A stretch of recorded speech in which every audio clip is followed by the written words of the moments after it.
Hello everyone and welcome back to Closet Gaming. Today we are going to take a look at Destroy All Humans. This remake of a cult classic game promises to return to your childhood while destroying all humans. Whether it can deliver on its promise is the question we will try to answer today. Destroy All Humans is available on Steam for €29.99, your regional equivalent. As the world seems to crumble to pieces in 2020, the realm of gaming may seem unaffected at first glance. But even here we had some strangeness. It seems like every second game you hear about is a remake, from Warcraft Reforged, Black Mesa, or Mafia Definitive Edition. It just constantly seems like remakes are coming out. And today, we are going to take a look at one of these remakes. And a remake that just seems to perfectly fit into 2020. It's time to destroy all humans.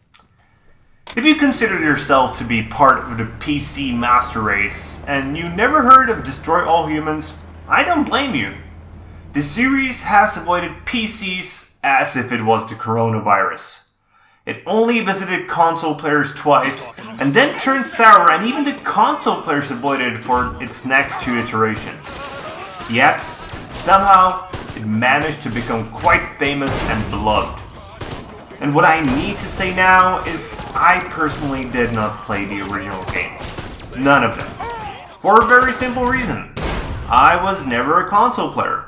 Thus, I never had a chance to play them.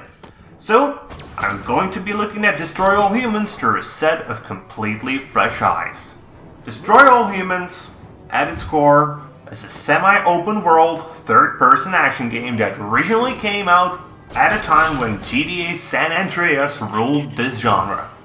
And Destroy All Humans may have seemed lackluster when compared to San Andreas. A smaller world, less interactivity, less known brand. But Destroy All Humans decided to take a very different approach, one full of humor and creativity. In most games, you play the role of the good guy, the guy who protects humanity from the threats. In Destroy All Humans, you don't. But I guess the name gives that away. Interestingly, not even the father of the game did believe in its success. And, what is obvious, a game that would take this topic seriously would flop. And this was and is the genius behind Destroy All Humans. Full of pop culture references and exaggerated action, it turns a concept that should not work and turns it into a fun fest similar to Mars Attacks. So, the question is, while it worked 15 years ago, can it work now? Games nowadays are much more adult, and people playing them are adults as well. But honestly, this is exactly the reason why it works. We have plenty of serious games available, and we do love them. But sometimes, you just want to relax and do silly things. No longer you have to suffer through hour-long cutscenes. No longer you have to concern yourself with lines upon lines of text. Just go and destroy rednecks by throwing cows on them and enjoy your quest towards ruling over a more primitive life form. And over time, you will stop facing rednecks and move into more interesting environments such as the streets of sunny Santa Modesta, graphically amazing Area 42, and end up wrecking Capital City. Yes, there is a story included, but I personally did not care, and most of you likely won't either. It's about the fun, not about the story. The only place where I wasn't completely happy all the time are the missions. And I'm not saying the missions weren't fun, because they were. They even have enough variability, including some stealth missions in between the actions, some escort missions, and the missions where you probe human minds and laugh at their, thoughts. Those were just amazing. And these even come with great bonus missions. The problem is that they are too short. I just wanted more. But even this can be considered a positive by some. First off, you get to play a game only when you have a bit of time. But more importantly, you get to constantly upgrade everything. And who among gamers doesn't like upgrades? It really doesn't make sense to describe all the upgrades to you because there's a huge amount of them available, but there was one that really stuck out to me, in a really good way. Once you manage to improve your anal probe to not only get 2 shots with it, but also the projectile gets the ability to jump between enemies, you just gather up a group of soldiers and just laugh at the grotesque domino effect of anal probing. And honestly, this is almost the perfect way to just describe the gameplay altogether. It's just grotesque fun. And as I said, I did not play the original Destroy All Humans. But I still played games in the past, and yeah, games used to be worse. And not only graphically, but over time, games just became more user-friendly.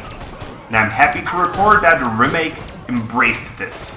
The game plays like a modern game, not like a better-looking 15-year-old game. And to some, this might not sound important, but it really is. And the graphics came a long way as well. The game takes on a bit of a caricature of the real-world style, and it fits, because obviously it would fit.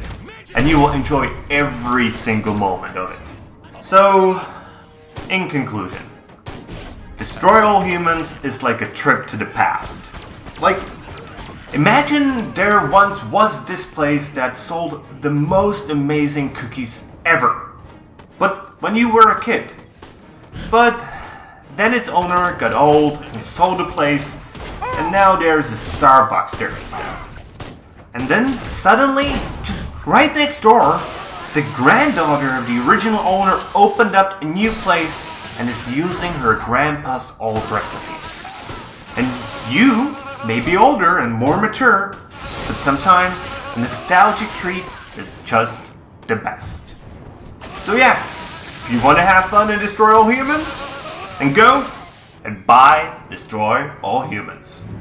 So that's it for today, guys. I hope you enjoyed the review, and if you did, please consider giving it a like, subscribe to the channel, share it with your friends. You know the drill, but seriously, sharing, especially sharing, really helps.